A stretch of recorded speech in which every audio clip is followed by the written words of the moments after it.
ಜನಧ್ವನಿ ನ್ಯೂಸ್ಗೆ ಸ್ವಾಗತ.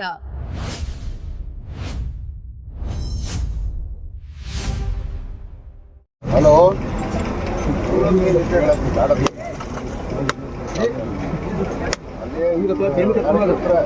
ಕಾರ್ಯಕರ್ತರ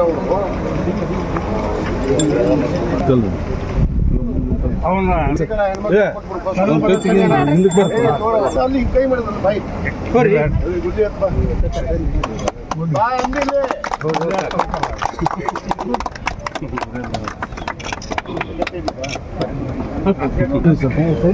ಸರ್ ಇಲ್ಲ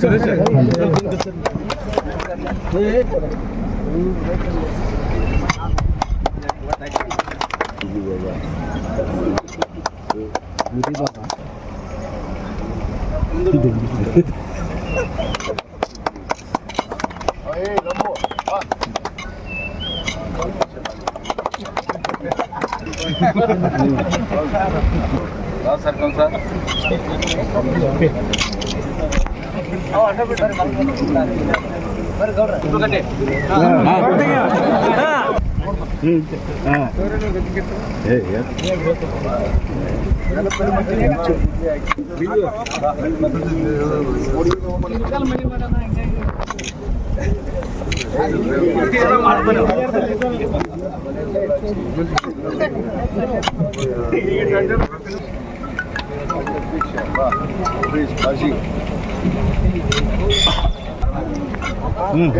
ಬಸ್ಸು ಬಜೆಟ್ ಪ್ರಮುಖ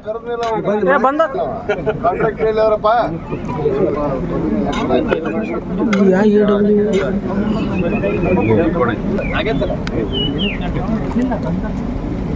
ನಿಮ್ಮೆಲ್ಲ ಸಮಿತಿಯವರು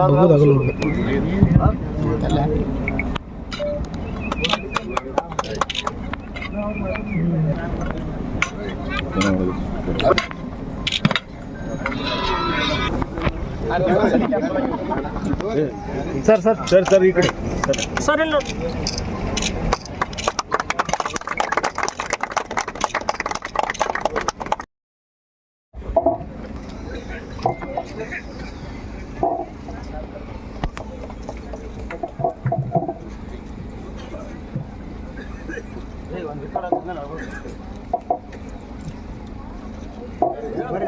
ಬಂಧುಗಳೇ, ಮೊದಲದ್ದು ನಾನು ನಮ್ಮ ಕರ್ನಾಟಕ ಸರ್ಕಾರದ ಮಾನ್ಯ ಮುಖ್ಯಮಂತ್ರಿಗಳಂತ ಸನ್ಮಾನ್ಯ ಸಿದ್ದರಾಮಯ್ಯ ಸಾಹೇಬರಿಗೆ ಮತ್ತು ಆರೋಗ್ಯ ಮತ್ತು ಕುಟುಂಬ ಕಲ್ಯಾಣ ಇಲಾಖೆಯ ಸಚಿವರಾದಂಥ ಸನ್ಮಾನ್ಯ ದಿನೇಶ್ ಗುಂಡೂರಾವ್ ಅವರಿಗೆ ತಮ್ಮೆಲ್ಲರ ಪರವಾಗಿ ಹುಡುಗನ ಮತಕ್ಷೇತ್ರದ ಜನತೆಯ ಪರವಾಗಿ ವಿಶೇಷವಾದ ಕೃತಜ್ಞತೆಗಳನ್ನು ಧನ್ಯವಾದಗಳನ್ನು ನಾನು ಅರ್ಪಿಸಕ್ಕೆ ಬಯಸ್ತೇನೆ. ಬಹುತೇಕ ಈ ಆಸ್ಪತ್ರೆ ತಾಂತ್ರಿಕ ತೊಂದರೆಯಿಂದ ನಮ್ಮ ನ್ಯಾಷನಲ್ ಹೆಲ್ತ್ ಮಿಷನ್ ಏನು MD ಅವರು ಇದನ್ನು ರಿಜೆಕ್ಟ್ ಮಾಡಿದ್ರು. ಇದನ್ನ ಕೈಯೇ ಬಿಟ್ಟಿದ್ರು ಆಸ್ಪತ್ರೆಯನ್ನ, 50 ಹಾಸಿಗೆಯ ತಾಯಿ ಮತ್ತು ಮಕ್ಕಳ ಆಸ್ಪತ್ರೆಯನ್ನ ಸಿಕ್ತು. ಅವತ್ತು ಬರೀ 30 ಹಾಸಿಗೆದಿತ್ತು, ಆದ್ರೆ ಇವತ್ತು 50 ಹಾಸಿಗೆದಾಗಿದೆ. ಈಗಾಗಲೇ ನಮ್ಮ ವಿಜಯ ಮಾಂತೇಶ್ ಗದ್ದನಕೇರಿಯವರು, ಶಿವಾನಂದ ಕಂಠಿಯವರು ಮತ್ತು SK ಕೊನಸಾಗರ್ ಅವರು ಹೇಳಿದ್ದಾರೆ ಆರೋಗ್ಯ ಎಷ್ಟು ಮುಖ್ಯ ಅನ್ನೋದು. ಆರೋಗ್ಯವೇ ಭಾಗ್ಯ ಅಂತ ನಾವು ಹೇಳ್ತೀವಿ. ನಮ್ಮ ಆರೋಗ್ಯ ನಮ್ಮ ಕೈಯಲ್ಲಿದೆ ಅನ್ನೋದನ್ನ ಎಲ್ಲರೂ ಅರ್ಥ ಮಾಡ್ಕೋಬೇಕು. ಆ ನಿಟ್ಟಿನಲ್ಲಿ ಆರೋಗ್ಯ ಇಲಾಖೆಗೆ ಯಾಕೆ ಇಷ್ಟೊಂದು ಹೆಚ್ಚಿನ ಒತ್ತನ್ನು ನಾವು ನೀಡ್ತಾ ಇದೀವಿ ಅಂದ್ರೆ, ಎಲ್ಲರೂ ಆರೋಗ್ಯವಂತರಿದ್ದಾಗ ನಾವು ಏನಾದರೂ ಸಾಧನೆ ಮಾಡಬಹುದು. ಅದನ್ನ ನಾವು ಅರಿವಿಟ್ಟುಕೊಂಡು ಇವತ್ತು ಶಿಕ್ಷಣ ಇಲಾಖೆ ಆಗಿರ್ಬೋದು, ಕೃಷಿ ಇಲಾಖೆ ಆಗಿರ್ಬೋದು, ಆರೋಗ್ಯಕ್ಕೆ ಹೆಚ್ಚಿನ ಆದ್ಯತೆಯನ್ನು ಕೊಟ್ಟು ಇವತ್ತು ನಮ್ಮ ತಾಲೂಕಿನಲ್ಲಿ ಬಹುತೇಕ ಇವತ್ತು 100 ಹಾಸಿಗೆ ಆಸ್ಪತ್ರೆ, ನಮ್ಮ ಹುನಗುಂದ ಆಸ್ಪತ್ರೆಗೆ ಬಹುತೇಕ ಇದರ ಇತಿಹಾಸವನ್ನು ಈಗಾಗಲೇ ಕೊನಸಾಗರ್ ಗುರುಗಳು ಹೇಳಿದ್ರು. ಒಂದು 50 ಹಾಸಿಗೆಯನ್ನ ನಮ್ಮ ತಂದೆಯವರಿದ್ದಾಗ ಈ 50 ಹಾಸಿಗೆ ಆಸ್ಪತ್ರೆಯನ್ನ ತಂದ್ರು. ಮುಂದೆ ನಮ್ಮ ತಾಯಿಯವರು ಶಾಸಕರಾಗಿದ್ರು. ಅವರು ಕೇವಲ 8 ತಿಂಗಳ ಅವಧಿಯಲ್ಲಿ ಶಾಸಕರಿದ್ದಾಗ ಇದರ ಮೇಲ್ದರ್ಜೆಗೆ ಏರಿಸಿ 100 ಹಾಸಿಗೆ ಆಸ್ಪತ್ರೆಯನ್ನು ಮಾಡಿದ್ದು ಕೂಡ ಇದು ನಮ್ಮ ತಾಯಿಯವರು ಶಾಸಕರಿದ್ದಾಗ ನಾವು ಮಾತನ್ನು ಹೇಳಕ್ಕೆ ಇಷ್ಟಪಡ್ತೇನೆ. ಮತ್ತು ಇವತ್ತು 100 ಹಾಸಿಗೆ ಆಸ್ಪತ್ರೆಗೆ ಅನೇಕ ಸೌಕರ್ಯಗಳ ಕೊರತೆ ಇತ್ತು.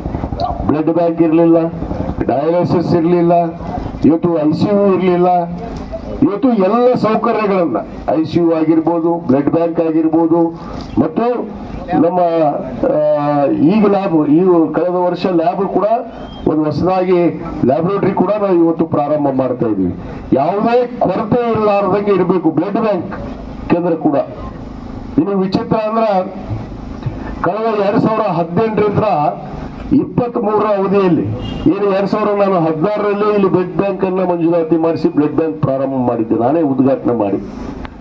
ಆ ಉದ್ಘಾಟನೆಯನ್ನ ಮಾಡಿದಂತ ಆ ಬ್ಲಡ್ ಬ್ಯಾಂಕ್ 2018ರವರೆಗೂ ಕೆಲಸ ಇತ್ತು. ಅದು 18ರಿಂದ 23ರವರೆಗೂ ಆ ಬ್ಲಡ್ ಬ್ಯಾಂಕ್ ಅನ್ನ ರಿನ್ಯೂವಲ್ ಮಾಡುವಂತ ಕೆಲಸ ಮಾಡಿದ್ದಿಲ್ಲ ಹಿಂದಿನ ಆಡಳಿತ, ಹಿಂದಿನ ಸರ್ಕಾರ.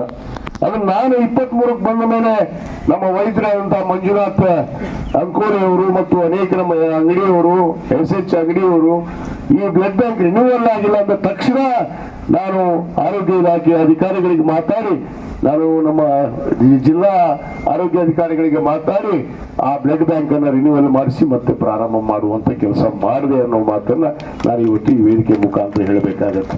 ಮತ್ತು ಮಾನ್ಯ ಮುಖ್ಯಮಂತ್ರಿಗಳ ಹತ್ರ ಹೋದೆ. ಕೆಲವೇ ನಮ್ಮ ಜಿಲ್ಲೆಯಲ್ಲಿ ಸುಮಾರು ಮುದ್ದೇಗಳಾಗಿರ್ಬೋದು ಮತ್ತು ಮುಧೋಳಾಗಿರ್ಬೋದು, ಹುನಗುಂದ ಈ 3 ಆಸ್ಪತ್ರೆಯನ್ನು ಕೂಡ ಅವರು ತಾಂತ್ರಿಕ ತೊಂದರೆಯಿಂದ ಇದನ್ನ ಅವರು ಅನುಮತಿಯನ್ನ ಕೊಡುವಂತ ಹಂತದಲ್ಲಿ ಇರಲಿಲ್ಲ. ಅವಾಗ ಮಾನ್ಯ ಮುಖ್ಯಮಂತ್ರಿಗಳಿಗೆ, ಆರೋಗ್ಯ ಸಚಿವರಿಗೆ ನಾವು ವಿನಂತಿ ಮಾಡಿಕೊಂಡಾಗ ನಮಗೆ ಬಹಳಷ್ಟು ಅವಶ್ಯಕತೆ ಇದೆ.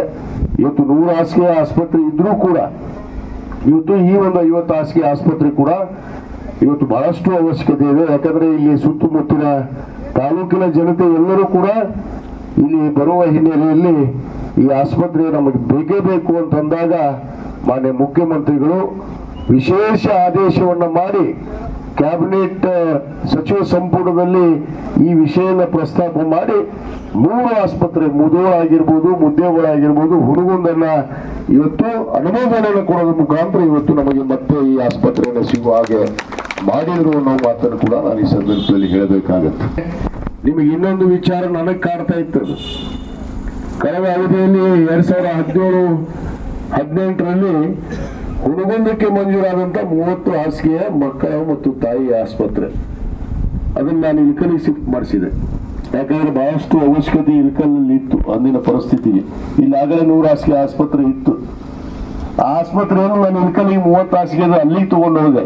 ಇಲ್ಕಲಿಗೆ ಅದನ್ನ ಮಂಜೂರಾತಿ ಮಾಡಿಸಿ ಹುನಗುಂದಕ್ಕೆ ಆಗಿದ್ದನ್ನು ಇಲ್ಕಲಿಗೆ ತಗೊಂಡೋಗಿ ಅಲ್ಲಿ ಇಲ್ಕಲಲ್ಲಿ 30 ಹಾಸಿಗೆಯ ಏನೋ ತಾಯಿ ಮತ್ತು ಮಕ್ಕಳ ಆಸ್ಪತ್ರೆಯನ್ನ ಅಲ್ಲಿ ನಿರ್ಮಾಣ ಮಾಡಿ ಇವತ್ತು ಬಹಳಷ್ಟು ಜನ ಬಡವರು ಇಳಕಲ್ನಲ್ಲಿ ಇರುವಂತಹ ನೇಕಾರ ಬಂಧುಗಳು ನಿಜವಾಗ್ಲೂ ಅವರು ಆಸ್ಪತ್ರೆಯನ್ನ ಮಾಡಿದ ಮೇಲೆ ಆ ಭಾಗದ ಜನತೆ, ವಿಶೇಷವಾಗಿ ಇಳಕಲ್ ತಾಲೂಕು ಹಾಗೂ ಪೂರ್ವದಲ್ಲೇ ಆಸ್ಪತ್ರೆಯನ್ನು ಮಂಜೂರಾತಿ ಮಾಡಿ ನಾನು ಪ್ರಾರಂಭಗೊಳಿಸಿದೆ.